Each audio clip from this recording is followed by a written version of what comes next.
By the age of 7, she was raped by her mother's boyfriend.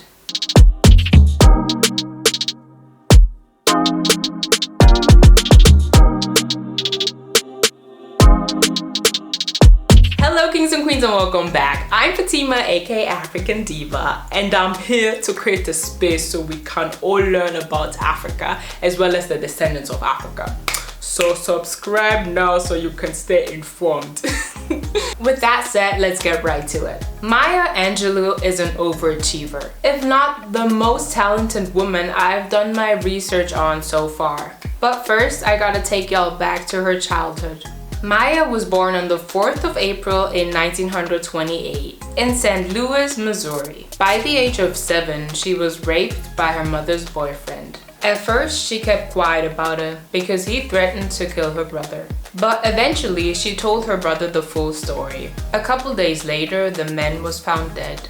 Her 7-year-old mind was shocked by the impact of her words. So she decided to keep quiet and stayed mute for about 5 years. In that time, she absorbed all the books from the black school library and read through all the books she could get from the white school library. Charles Dickens and William Shakespeare are just a few authors that shaped her vocabulary and her love for poetry. She once said herself, "And let me show you how there can come good out of evil." Because reading for 5 years straight built the foundation of her various ways to express herself. And now a short cutout of her poem, Still I Rise. You can cut me with your lies, you can kill me with your hatefulness, but just like life, I rise. Does my sexiness offend you? Oh. Does it come as a surprise that I dance as if I have diamonds at the meeting of my thighs? Out of the huts of history's shame I rise. Up from a past rooted in pain I rise.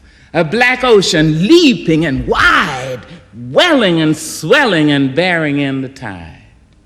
Leaving behind nights of terror and fear I rise. Into a daybreak miraculously clear I rise. Bringing the gifts that my ancestors gave. I am the hope and the dream of the slave. And so, wow. There I go.